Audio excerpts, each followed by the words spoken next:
Mac and a few of the neighbors thought they heard an explosion that wasn't a thunderclap. It was different than a thunderclap, but they thought they heard an explosion during this thunder and lightning storm. Well, the next day, Mac goes out to check his fence, check his sheep, and there he finds this field full of strange debris.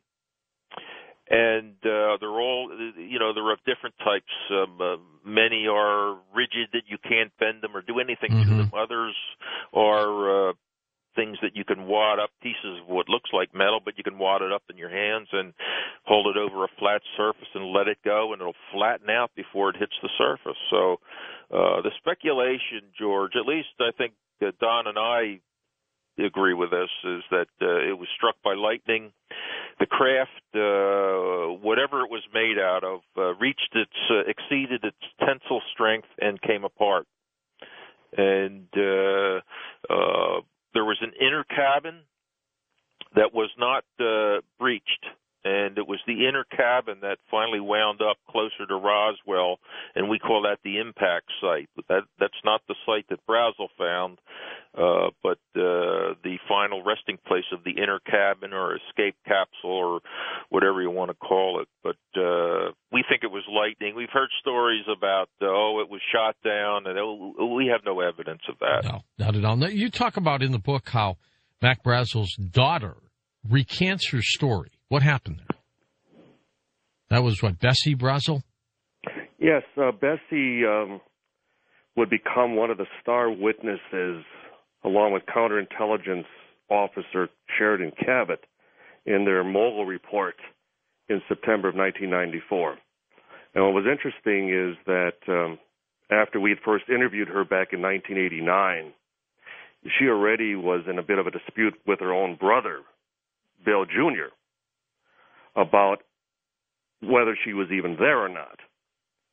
And I remember after we first talked to her, and then I immediately went back to her brother, and he shouted right into the phone, "What is she talking about? She wasn't even there."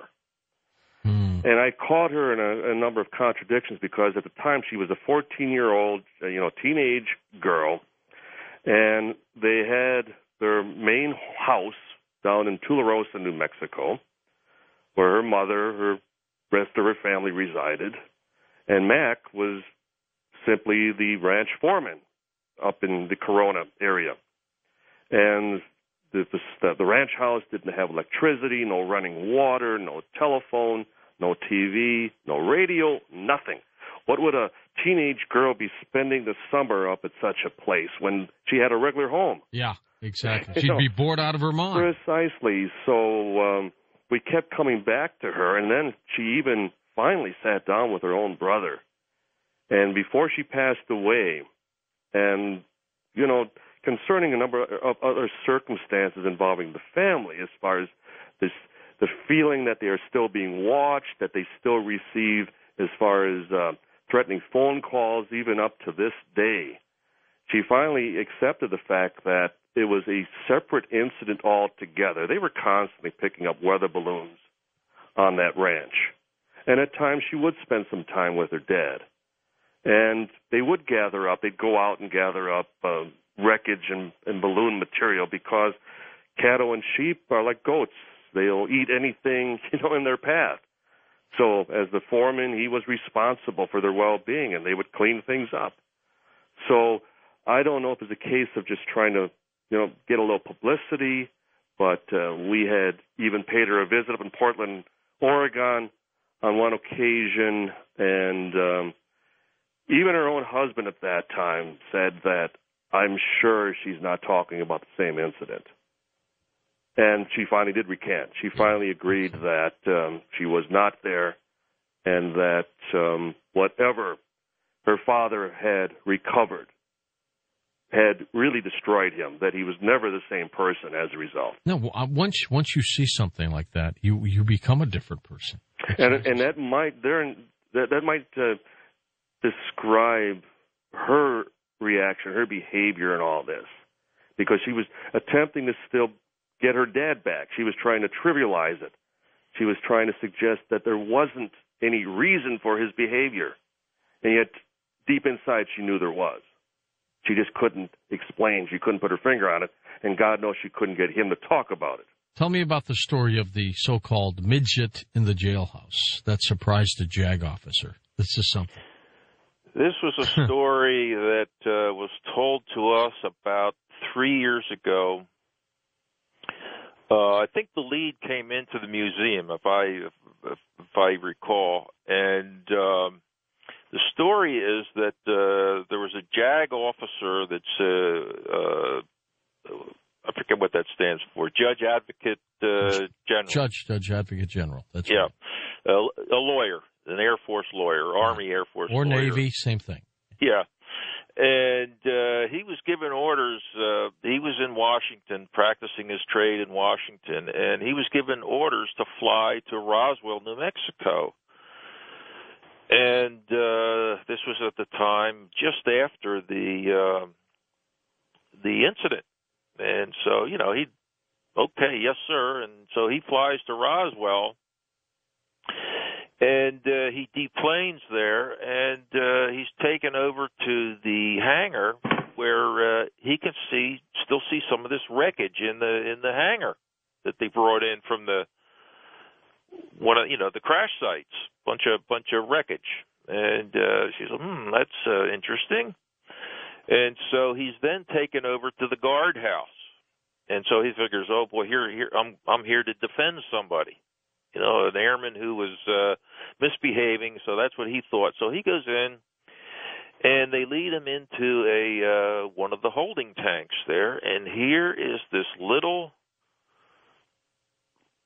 he called it a little man, 3.5 feet tall in this fatigue. They had him in a fatigue, Army fatigues that just were way too big for him. Was he proportioned? Well, he between the shock and the camouflage, he was in it was in the Army fatigues that were way too big for him, so he couldn't really judge proportions other than the large head. That's what stood out, was the large head, and he can't believe this. It's also wearing a fatigue type hat. So it's got part of its head covered up, but he can see the overwhelming feature here is a large head on a very small body. And he's looking at this. His mouth is open, and all of a sudden, one of the other airmen comes in. Whoa! I'm sorry, sir. You're not who we thought you were. They were expecting somebody else to come over, and they somehow misappropriated this JAG fellow and took him in to view this, thinking he was somebody else. So now they didn't know what to do with him, right? So they quickly got him out of there, and he didn't know what was going on, but years later he described this gray as what it was. Now we know that one was still alive. From all the witness testimony from eyewitnesses who were at the impact site. Were there 3 total or 4 total? We believe, and I think Don will back me up on this, there was a minimum total of 4 that included one that was alive, and a maximum of 7 that included one that was alive. Okay. Because there were two sites where bodies were found. There were bodies found at, we call it the D. Proctor site. It's a site 2.5 miles east of the Mac Brazel site, where we believe when that ship exploded, we believe it was struck by lightning, when it exploded, 2 or 3 bodies were ejected. They weren't in the inner cabin. They were somewhere else in the ship, and they went down with all the wreckage that was found on Brazel's field. But they were ejected at a time where they were 2.5 miles east.